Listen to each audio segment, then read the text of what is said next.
Hello and welcome to EEXSport Talk. I'm your host, Enyadike Jr., here with my dad, the legend, Emeka Enyadike. Daddy, we don't enter the business side of the AFCON semifinals this Wednesday. How are we feeling? I'm feeling very good. When you have been a lifelong Super Eagle, then you know what it means. We've only won AFCON 3 times, so you know how many times we've been in the semifinals. 16 times. This is 16 times, and that means 16 times we have come close. We've gotten to the finals. We lost in the finals in 1984, 1988, 2000, and then we lost again 2024, meaning that we won 7, so we won 3, and we lost 4. That means that out of the 7 times that we got to the finals, we lost out of 16. We lost 9 times. So, sorry, this is the 16th. We lost 8 times. So this is the 16th time. It's either we go to the finals for the 8th time, or we don't go to the finals. But we do have a lot of bronze medals. So Yeah. this is almost like the minimum. The semifinals is almost like the minimum for the Super Eagles. So let's say this is where the tournament starts. And for the rest of Africa, AFCON, Egypt has won it so many times. So they're the most successful team right there. now. And Morocco, for all the hype around Morocco, they've only won the AFCON once, and that was 50 years ago. And I can tell you, even I didn't have an idea what was AFCON, to be honest. I was too young. Senegal, they got to the finals in 2002, and then they won it in 2021. So, yeah, they also did lose to Algeria. So it shows that over the last 2, 3, 4 tournaments, they've been one of the form teams. That's the way it looks. So for all the hype around Morocco is not a team. I've only ever seen them in the AFCON finals once in 2004 when they lost to Tunisia. In that tournament, they were in the same group with Nigeria. Yeah, they're playing Nigeria. But we'll get to that in a moment. Let's actually focus on the first one, Senegal and Egypt, which basically means Sadio Mane versus Mohamed Salah. We've seen this movie before, of course. The AFCON 2021 final where, like you mentioned, Senegal actually won. Both men were still at Liverpool at the time. But they've different teams, different journeys, but it's the same heavyweight feel. Right now, let's before we look ahead, let's just take us through the quarterfinal paths for both Senegal and Egypt. What stood out how each team got here? I know for Egypt's part, and I was just watching. They whooped Cote d'Ivoire. It wasn't even funny. I will start with Senegal. Senegal against Mali was a very interesting game. The Senegalese and the Malians, in Africa, along with the Gambians, they have some of the biggest people, or rather tallest people. So they have these players who are like pure physical specimens. So it was almost like both teams were running around the pitch almost like horses. They were just, that game kept going back and forth. And surprisingly, it ended with just 1 goal. And I remember the last few minutes of that game and how it wasn't as if it was a 1 goal. It was a game as if that felt like Mali had something they were going to do towards the end. Like if they scored a goal, they were going to win. But there wasn't enough urgency. And the Senegalese just kind of held out. They got a 1-0 win. The second game, or the other game with Egypt and Cote d'Ivoire, very strange game because when you think about how the Ivorians got through their previous game, I thought against Egypt they showed a bit more restraint than they had in the other game, which was kind of funny because that's how they got through their World Cup qualifiers. And through this AFCON, we've seen them, kind of really attacking teams. But against Egypt, they left it late by the time they kind of woke up. The Egyptians have something that they've done in this tournament, which is they seem to be struggling, then they get into a lead. And once they got the second goal, they kept looking for, and somehow, over the last 2 games, it's been Mo Salah who's produced what is kind of like the insurance goal. So far for them, I think Mo Salah has been the one who's scored the goal that has proven to be the winning goal. He almost always pops up with some magical goal at the point that kind of makes it 3. By the time the Ivorians got the goal back, it was already too late, and the Egyptians held on to win 3-2. Those were very tricky games, but somehow it brings us to this really, really big rivalry. And what made the other encounter in 2021, actually those games were played in 2022 because of COVID. So AFCON 2021 was played in 2022, and then the World Cup qualifiers had Egypt against Senegal, and Senegal also prevailed.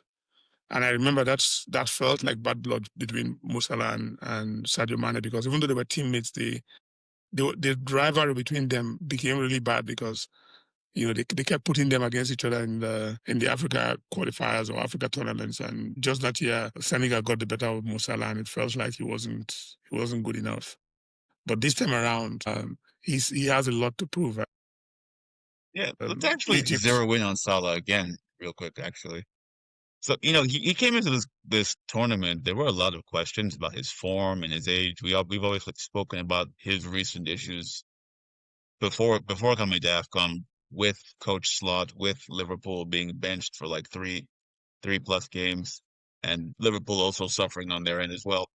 But now, this tournament, like you mentioned, he's one of, if not, he's a joint top scorer. He's going into this match. What does that tell us about his mentality and just his importance to Egypt? Yeah, I mean, Mo Salah is the leader of Egypt. I think the tournament came at a good time for him because, he had just come off a very rough patch at Liverpool, where for the first time in his career at Liverpool, he was benched for about 4 games.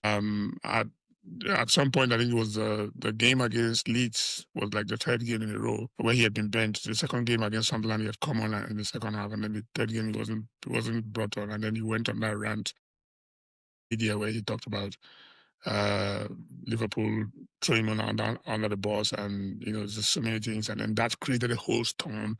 Then he got dropped for the Champions League game. Eventually he apologized, and then he came back and played the game against Brighton, provided an assist, then got to AFCON. And if there's one thing he has done at the AFCON, is prove to everyone that he's still Mo Salah, and he still has a lot to prove, because apart from the goals, he's also provided assists, and just his presence. And like you said, apart from Brahim Diaz of Morocco, who's on 5 goals, Mo Salah and Victor Osimhen are both on 4 goals, and which means that he's got a chance to probably end of the tournament top scorer or joint top scorer if Morocco gets knocked out, or if Egypt progresses all the way to the finals, and maybe he gets goals in this game. There's a lot. Even if he goes out at this point in time, I think he goes out having proven that he's still got a lot to offer, and how much Liverpool need to have him back, because they've not exactly. At some point, it seemed like they were doing well without him, winning games, but the last couple of games they've had 3 draws in a row, and those are games in which where they probably could have done with Salah's goal scoring or his creativity. So I think we have to admit that one thing that he's done in this tournament is taking his goal tally. Arsenal, so. Yeah. He's taking his goal tally, improved on his goal tally for both Egypt and for the AFCON as one of the stars, and he's also shown that he's still one of the big guns in African football, and indeed world football. So it's been a good one for him. But 2 games more for him to prove. The one thing that's missing for him at club level is won everything at club level, but one thing missing for him is to win something with Egypt, and he's 2 games away from potentially adding something magical to it. Sadio Mane, a chance to get a second title. So he moved to Saudi Arabia, which I think it's kind of become just like I'm just gonna go over there and make money type of place if you go to Saudi Arabia. And I guess everybody kind of thought maybe we'd seen the best of him. His best years were behind him, but no, he's here. He's decisive. He's sharp. He's influential. Is it a second win, or is it? He's just always been that guy, and people were wrong. People were wrong just to try and assume otherwise. Maybe he's playing with Ronaldo at Al Nassr. So who knows? Maybe some of the gold dust from Ronaldo's kind of got into him because he doesn't seem like Saudi Arabia did anything to him.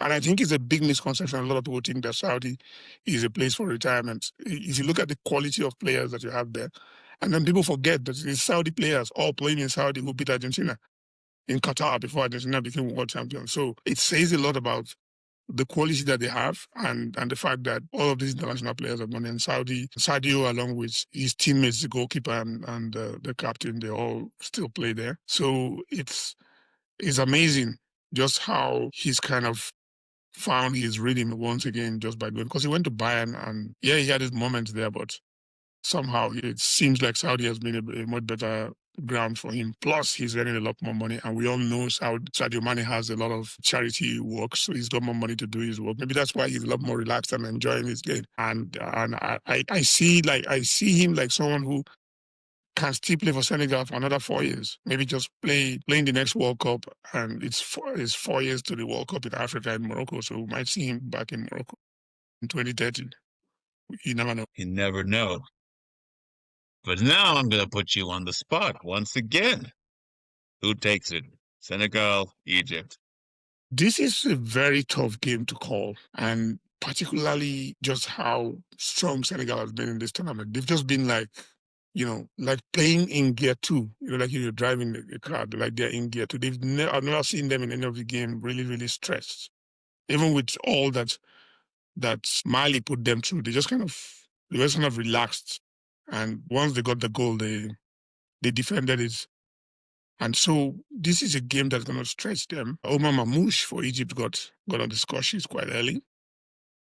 And you know what I said the last time with Morocco? For this game, a lot will depend on who gets goal early. Because Senegal has had the upper hand over Egypt, and Egypt almost always struggle to score. So I'm going to go. It's a little bit dicey. Pressure is on Egypt because they're the ones who need to show that they can overcome them. But I'm going to go for Egypt. I will go for Egypt. All right. I'm going to go for, why not, back-to-back. Beat him again. Oh, Mane. Now, on to the really big one. Morocco and Nigeria. What a game. Morocco, backed by nearly 70,000 fans, a sea of red against our Super Eagles. Like, the pressure does not get bigger. But by the way, our Super Eagles who did not, remind you again, did not qualify for the World Cup. This is kind of it, This is it.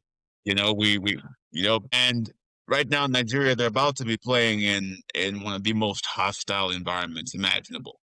Like I've kept saying repeatedly, the pressure is on Morocco right there. They've got all those fans that are in attendance are there for them, but still, that also means whatever team they're playing against, in this case Nigeria, has to go in there with knowing that every single person in that arena, aside from maybe a few rich tourists, are not on their side. I guess from your time watching football and analyzing it, how do you think that like a team mentally prepares for a crowd like that? And what's the biggest away crowd you remember Nigeria facing?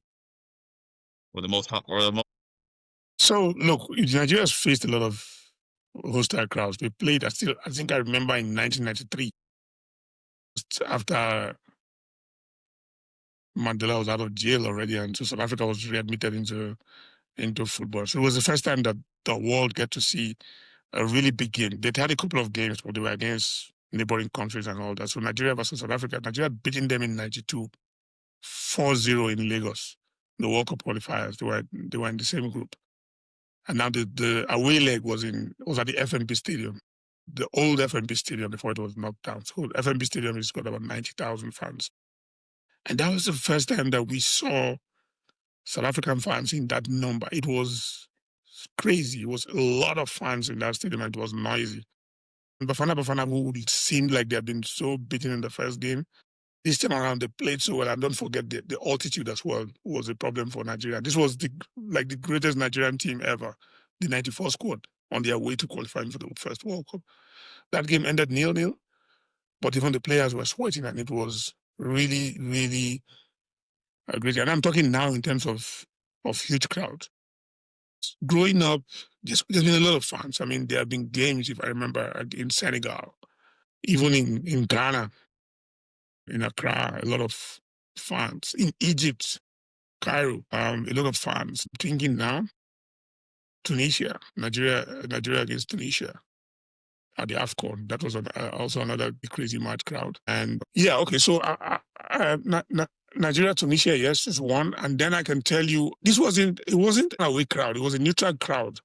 But in the year 2000, I was at the Melbourne Cricket Ground. It's called the MCG. MCG's got over 100,000 fans. And, we traveled from Sydney, flew over from Sydney in Australia to Nigeria came in as Olympic champions. So this was the Olympics, and this was the quarterfinals, and we were playing against Chile. And if you switch the world map on the Pacific from Australia, when you hit South America, it will be Chile. So nothing prepared me for the number of fans that we had. And I remember arrived at the stadium. Then I took a cab from there I took a tram, and then I went to the Hilton where the Eagles were staying. And then I then walked from the Hilton to the stadium, and all I could see were these red Chilean fans. And this is supposed to be a neutral ground. This is Australia, not Santiago or anywhere in Chile. And I got into the stadium. I didn't find anybody with green. It was a sea of red. Everywhere was red.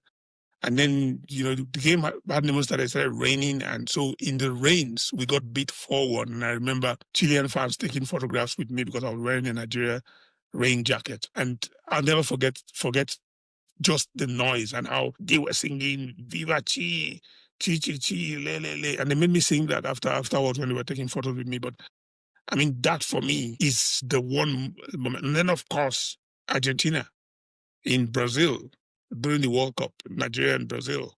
I had more Argentine fans so many times when Nigeria's played against them. So typically the Super Eagles team, unfortunately, this particular team has not been to the World Cup, although they do have a few players, actually very few, that were in Russia for the game against Argentina. So playing in Morocco, 20,000, I don't know how many seats or tickets would be available to Nigerian fans, because trust me, a lot of Nigerians will fly in from UK, Europe, all over Europe and everywhere, because many of them go to Morocco ordinarily for holidays. There'll be lots of flights out of Lagos and from across Africa as well, because Nigerians are everywhere. So I reckon it's going to be massive. But maybe it favors Nigeria because the pressure will be on the Moroccans. Well, I think I've mentioned it's on both sides. Like, yeah, one side is the host. They haven't won in 50 plus years, but again, our side, not in the World Cup. We kind of have nothing else after this, so we really do need to. This is our World Cup. I'd say this is our World Cup. Exactly. I would say the pressure is too. I would say. That's my perspective. But let's really quickly rewind to the quarterfinals. Morocco, they kind of grinded past Cameroon. Nigeria absolutely dominated Algeria, although some people were complaining about the officiating. Maybe we should get Dr. Sweeney back in here. So what do those performances tell you about where both teams are right now? I know you've already said Morocco has not been impressive, and they haven't been, to be fair. They really haven't.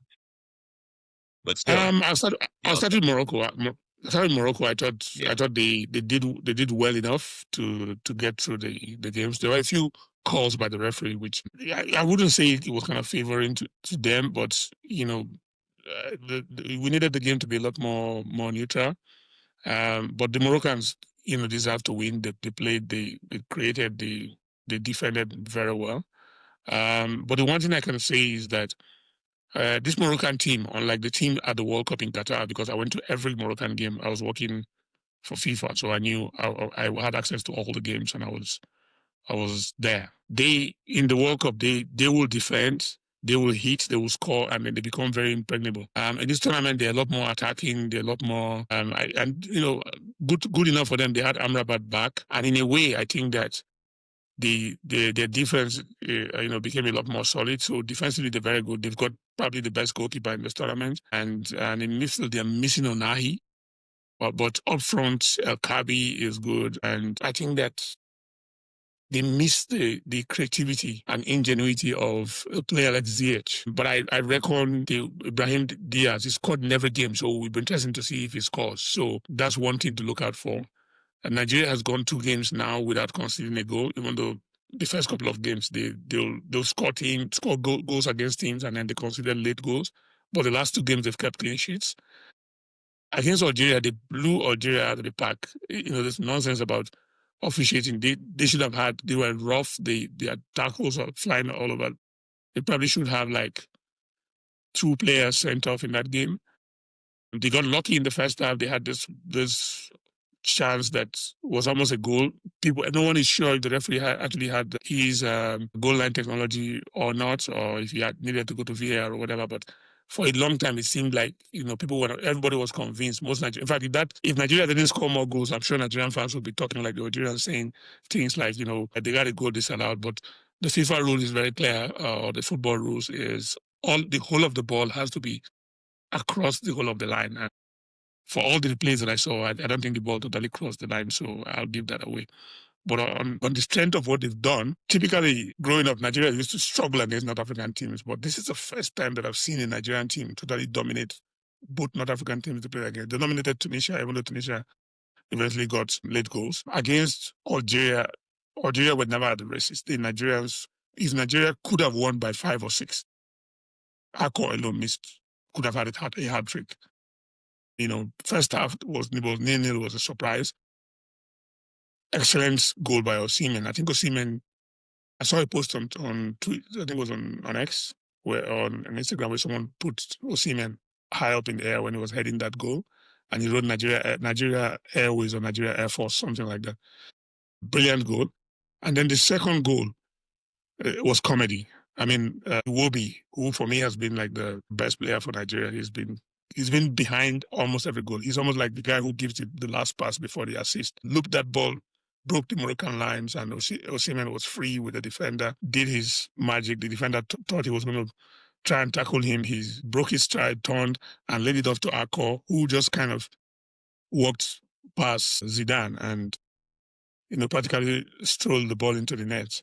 And then there was the drama of him going to do the salute that we've seen with the fan from DRC, who got mocked by the Algerians the previous day, and that's created a huge storm on social media with people from Congo and everywhere, all around Africa, kind of praising Nigeria for almost producing something against an Algerian team that it felt was disrespectful.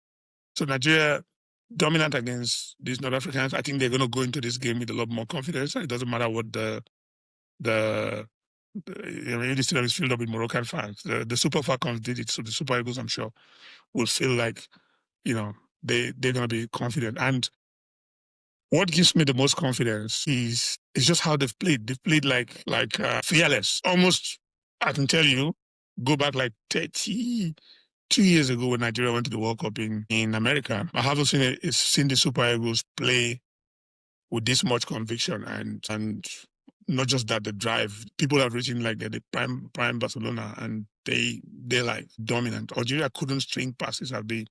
Their counter press was good. They won the ball back high up. Then they passed the ball around. They created.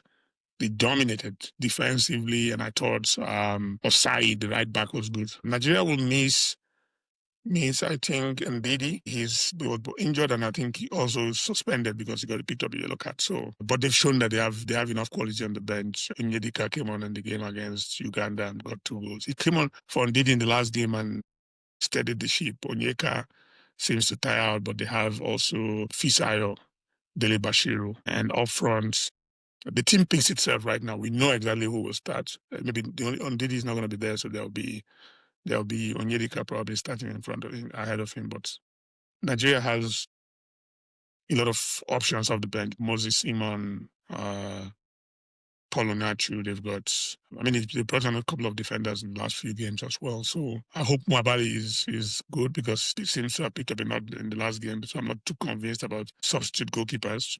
Definitely not to Zoho. Yeah, it's going to be a very, very interesting game. It's not going to be it's a draw. Neither is it going to extra time. It's one game that will produce something. and the crowd will be the motivation, unless Morocco decides to park the bus, which I know they're capable of doing. So, and I suspect Morocco will come in defensive in that game. Okay, but you spoke with your confidence. Are you straight up saying is it Nigeria for the final? Yes.